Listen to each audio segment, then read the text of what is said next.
Greetings, geeks and nerds, and ladies universe and white nerdy. Time for YouTube poll. Time for YouTube poll review, and if you guys want to join any of these, please be sure to stay subscribed and also stay tuned because I do these about once a week. With these YouTube poll exception, this time is that the clear choice winner for everybody was talking about Hellboy 20 years later, as Hellboy came out 20 years this year, releasing in 2004 and making a hallmark of a name. But before we jump into the film that started this all, superhero films nowadays are kind of a dime a dozen, with both DC and Marvel putting out a bunch of movies basically and relatively every single year. With back then, we used to have to wait for superhero films to come out. The most substantial of the superhero films for the longest time was Superman and Batman, and that was about it. And also Bryan Singer's X-Men movie, and as well as Marvel's Blade. But it took years later for more superhero films to be made, stuff like the substantial Spider-Man movie that I talked about, the incredible Daredevil movie that is highly underrated by people, the ridiculous superhero movie known as the Hulk, and as well as more so of DC and Marvel kind of taking over the superhero world at the time, and even more so now. But it's kind of funny to imagine that some other superhero movies were produced and published basically during the same time period or earlier. For example, Brandon Lee's The Crow, which I pray to God will never get a remake, and already people have protested the remake with Jason Momoa, and now they're talking about Bill Skarsgård being The Crow. Gonna be a sad day in hell if they ever choose to remake The Crow. V for Vendetta, Watchmen, League of Extraordinary Gentlemen, even Swamp Thing got two movies back in the day. But of course, we're talking about one of the most famous and sort of underrated superhero that's seen its fair share of movies, some great and some not so great. Yeah, I already reviewed the 2019 Hellboy movie, so if you want to go back and watch that review, I'll pin it in the comments down below. However, if you guys want a more substantial and insight review on basically Hellboy's backstory and whatnot, I will pin it in the description down below where you can go watch Erod or the Blockbuster Busters review of the 2019 film as it goes into substantial, how would you say it? Like substantial detail about the comic book history of the character and the character himself. While he's reviewing the movie, he goes from the comic book to the movie, back to the comic book to the movie, or graphic novel to movies.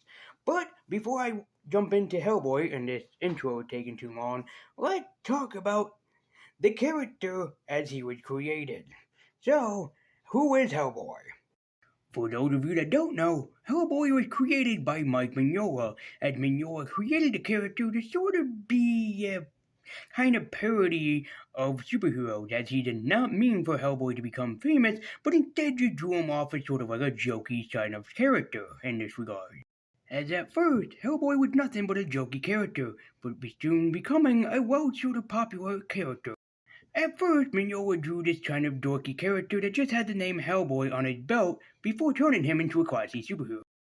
As Hellboy is transformed into a magical, demonic character that is a monster that is also a superhero, but is lesser known of a superhero unlike Batman and Superman and Spider-Man, and more so that he's a government secret, but he hates being a government secret, as he wishes for nothing more than to be human. As within years, Hellboy would become a popular but also underrated superhero. Created by Mike Mignola, the character is loosely based on Mignola's father, who would come home from work every day with like his knuckles bruised, his knuckles cut open, and just suffering a bloody mess, so a lot of Hellboy's inspiration come from Mignola's father. So at the age of Comic Con in 2002, Hellboy was announced to the world, but wouldn't come out until 2004 since the movie still had to be worked on. It's like movies nowadays being announced at different events or even Comic Con that they get announced and then will not be made until years later. But in 2004, in summer of 2004, Hellboy was released into the world and would become a financial success and also a cult movie that a lot of people still look up to as one of their favorite superhero films. And I have to admit, I'm one of those people first seeing the movie back in 2008 on either FX or AMC, I can't remember. So, does this film still hold up 20 years later? Of fucking course it does. But I'm still gonna talk about it and review it and give you guys my opinions on it. So, let's check out the amazing Hellboy film 20 years later, and hopefully that it still holds up. And also, if you want more reviews like this, you know what to do. Be sure to stay subscribed, hit that bell icon, and even follow me at Twitter with the link in the description down below. So with that all said and done, let's go associate with the non Unama. This is my review and retrospective of Hellboy. Also, fair warning to people who have not seen this movie yet, there might be some slight spoilers ahead, so in case you haven't seen Hellboy 2004 just yet, just be careful of spoilers here. In World War II in World War II, Nazi scientists were dreaming on discovering a world of the paranormal and bringing the world to an end. With the Nazis also hiring Russian madman, scientist, wizard, sorcerer, whatever you want to call him, Igor Rasputin, or Grigory Rasputin, as he's also known as. But of course, good old America steps in to save the day and closing off the portal before anything too drastic or too terrible tends to step through into our world. As America would discover a baby, but not just any baby, a red baby with the size of a whopper for his right hand. As Professor Trevor Broom will adopt the boy and teach him all of his good manners, and thus teaching him to become a superhero as he is destined to be and be part of the PPRD. As years later, Hellboy eventually does grow up and becomes the superhero that he is known as, or destined to be, played by the iconic and legendary Ron Perlman. Ron was already destined in superhero media as he was the voice of Clayface in Batman the Animated Series, as well as the voice of Slade or Deathstroke from Teen Titans the Animated Series. The man already knew how to handle comic books, but I have to say, even though I love him as Clayface and I definitely love him as Slade, Ron is definitely, and even more so, Hellboy, as he really adapts to this character. While I haven't read any of the Hellboy graphic novels, unfortunately for me, I still have to say that Ron handled the role quite well. It's very similar to Zachary Levi, who would end up playing Shazam, or Captain Marvel, you pick your choice of what to call him. Zachary was the perfect choice for Shazam, Christopher Reeve was the perfect choice for Superman, a bunch of people say that Michael Keaton was the perfect choice for Batman, and I have to say that Ron Perlman was the perfect choice for Hellboy, as I cannot picture anyone else playing Hellboy. And I have to admit that in the remake, it was almost done quite well, but without Hellboy in the ranks, I'm sorry to say that yeah, that the Hellboy 2019 remake did not do as well as it set out to do. And Ron Perlman, still to this day, is my favorite Hellboy. As Red is not the only one there. So is Abraham Safian, that is played by Doug Jones, and as well as Dr. Trevor Broom, played by the legendary and no longer with us John Hurt. As unlike other superhero movies that kind of have a villain and the hero has to face off against the villain, Hellboy is so different for being a hero movie about a hero going up against supernatural beings. And what makes Hellboy so unique and so different for superhero fans is that Hellboy is a movie that people have not seen, but yet become to love it for being so different of a superhero film. That without Hellboy in the ranks, we never would have gotten other superhero films that are as popular as they are now, as Hellboy was the breaking mold for making different superhero films. As Guillermo del Toro did a great job at making Hellboy so much relatable, more so than the everyday superhero that existed at this time, which was so legendary. As Stan Lee had once said that he wanted to make his superheroes basically appeal to the everyday person so they could see themselves as the superhero, which is something that Hellboy had done quite well, even more so than films like Superman and Batman at the time, which didn't have any relatable quality that a person can look at themselves and go, hey, that's me. And even still nowadays with some superhero films, you can't exactly relate to some of them. Some you can, others not quite so much. But it's great that they even get this in this film, is that even though for a demon, a lot of people can relate to Hellboy. They see themselves as outsiders. They see themselves as different and not even compared to the everyday American people. Even Abe Sapien and Elizabeth Sherman in this film are quite the adaptable characters, because even for people watching this film can look at them and go, I can relate to these people, and you don't want to be this outsider. You don't want to be this different person. You don't want to be unique or anything. In some people's regards, they don't. But you want to be accepted for what you are. And what makes Hellboy stand out even 20 years later is that there are still people out there that are still trying to be accepted by everyday America. As America might see them as demons or monsters or just something out of the unordinary, and it really does suck, but it still sucks for everyday people, which I hope that they can eventually be accepted by everyone. And it's just that this film is still relatable, just in that quality that there are still so many people out there that are just looking to be accepted. They're just looking to be a part of everyday America, and that in some regards, some of them can't, but a lot of them are starting to get to that point. And Hellboy is just so damn fantastic for just getting that across. And again, Guillermo del Toro was quite a revolutionary director at being like, hey, people can relate to Peter Parker.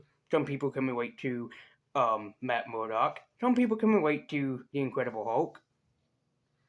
I'm going to make people relate to a demon from another dimension, basically hell, and kind of make him become relatable to so many people.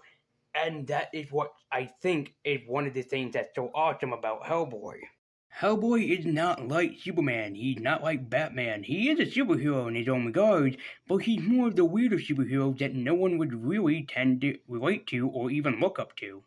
And again, not to sound like a broken record, but it was so refreshing seeing a superhero movie that dealt with something instead of just one villain per movie, as this was something unique that not too many people have seen before. As compared to a film like The Matrix, which no one had seen before it came out, Hellboy is in that regard that this is still a superhero film that not a lot of superhero fans have heard of or seen. It's a superhero film, it's a mystery film, it's a horror film, it's a bunch of films combined together into one, which makes Hellboy so much more special than the average everyday superhero film. As aside from just being a superhero, Hellboy has a lot of things that he deals with, and that's because Hellboy, even though as old as he is still basically a teenager in this movie. Which again leads me again to say that Ron Perlman was the perfect choice for Hellboy, as he plays him off so well and so wonderfully I can't imagine anyone else in the role. As Ron is just so perfect as Hellboy, and he really captures what a perfect superhero should be like, and a lot of people should look up to him as a perfect superhero example. As another thing that makes Hellboy so unique as a superhero is the fact that he's actually supposed to be the destroyer of the world. As his true name is, Unknown Unrama. As he is destined, as the son of the fallen one, to be the destroyer of the world, and open up the gate to hell, and take over the world and start the apocalypse. Yes, very similar to the Incredible Hulk. As much as he is a superhero, Hellboy is also a supervillain, as he knows that it's eventually in his destiny that he must become Anan Unrama, son of the fallen one, or also upon his head sits a crown of fire. And whenever that he announces his true name, he grows huge demonic horns, a crown of fire, and is destined to open up the gates of the apocalypse and basically take over the world. But that's what makes him even more of a great superhero. That unlike Bruce Banner, whose only example is not to get angry and destroy the entire world of the Incredible Hulk, Hellboy's destiny is that he knows that he's supposed to do this. He knows that it's in his blood. He knows that eventually it's going to happen, as it prophesied, and that every enemy he comes up against know who he is, and know what his destiny is. He's still trying to fight his future to not become the enemy and destroyer of the world, but instead stand up for everybody that basically rejects him and stand up to him, because that's what a true superhero is supposed to do. In case you couldn't tell yet, yeah, I love Hellboy. I cannot reject this movie. I love it still to this day, and 20 years later, it's still one of my all-time favorite superhero films. Oh, sure, compared to some other superhero films nowadays, this might look like a piece of crap or like a joke type of movie, but to me, it's so much more. As without this legendary movie, we wouldn't have such blockbuster superhero films as we do nowadays that still exist and are being put out every single year. Yep, I have to say that 10 years later, or 20 years later, Hellboy is still a substantial film that still holds up to the day, at least in my eyes. So let me know what you think about Hellboy in the comment section down below. Do you still like it? Do you hate it? And do you still think it holds up 20 years later? Because I sure as hell do, and long live Hellboy.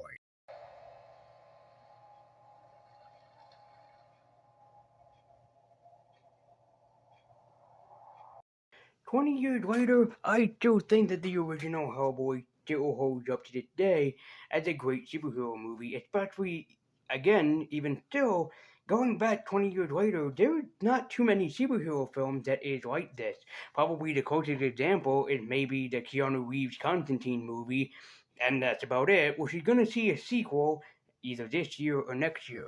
But Hellboy was so famous that it got two animated adaptations in 2006 and 2007. It eventually got a sequel movie 4 years later with Hellboy 2 The Golden Army, and then eventually got a remake like 20 years later with this garbage. Hellboy 3 is still a movie that a bunch of people still are holding on to, and that Guillermo del Toro is still trying to fight his way to, and that it is a superhero movie that will be made at some point. And in case you're wondering, yes, I guess I'll give the Hellboy a Funko Pop rating, something that I didn't do when I went back 20 years later and reviewed Spider-Man back in 2022. Hellboy is a great substantial film. It's a wonderful piece of superhero media that is still, in a sense, underrated. It's gaining a cult following by more people watching this, as well as Hellboy 2. And that maybe, eventually maybe, the cult following for Hellboy and Hellboy 2 The Golden Army will grow so large and substantial that they will demand a Hellboy 3 be made, starring Ron Perlman, Doug Jones, and bringing back Guillermo del Toro into the director's chair. One could hope. As well as there's also another remake of Hellboy that is announced and that is eventually going to be released at some point. But anyways, 20 years later, Hellboy 2004 is still a marvelous film and it is substantial to watch to this day. And that is why my Funko Pop rating of Hellboy is going to be a Ms. Marvel, as it is still a Marvel film to look at. It's marvelous, it's fantastic, and while sure it can look different or kind of unique to some people, or even they don't even want a part of it, there is still that little piece of Marvel that is stuck inside of it that is still a beauty to behold to this day. So my Funko Pop rating of Hellboy 2004 is going to be a Ms. Marvel.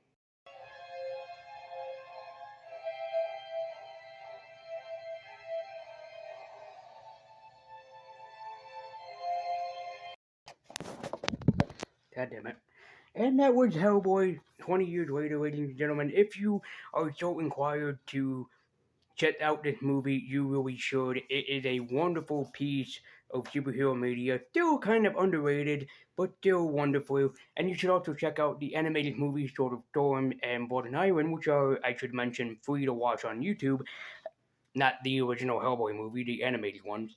And as well checking out Hellboy 2 The Golden Army, and hopefully that eventually one day we will get Guillermo del Toro's Hellboy 3, which I'm still living on the edge of hope that we will get that. And let me know what you thought about Hellboy if you have seen it in the comment section down below. And are you waiting for that reboot, just like The Crow, to happen, or are you still with me and hanging on the edge of tomorrow and waiting for Hellboy 3 to be made? Let me know in the comment section down below. And I know that this review was kind of different, but I was just kind of going over the film and talking about everything that I liked about it. There's not too much negative that I can give about it. Even going back and watching it from time to time, there's nothing negative I can say about it. But thank you guys so much for watching, and hopefully that this film will still hold up even still all these years later. As I didn't see this movie when I was 9 years old, I saw it when I was in my teens. So, yeah, because if I saw this at 9 years old, my mom wouldn't have appreciated it all that much. And this is a guy who's seen The Crow at a very young age. So there you go. So anyway, thank you guys so much for watching, and to the celebration of Hellboy, and hopefully for 20 more years of success for him, and hopefully again that if the reboot isn't as successful, hopefully the other reboot, I should say, is not as successful. Hopefully that we get Hellboy 3. I've been Lazy Universe, I've been White Nudie, keep eking on, and this has been a Lazy Universe throwback review, or retro review, I guess I'll call this, or whatever. And it's basically it's just a Lazy Universe movie review, and thank you guys so much for watching, and this has been a poll vote review, and if you'd like to join on the poll, like I said, stay subscribed and keep your eyes open. But I've been Lazy Universe, I've been White Nudie, keep eking on, guys, and until next time, take care.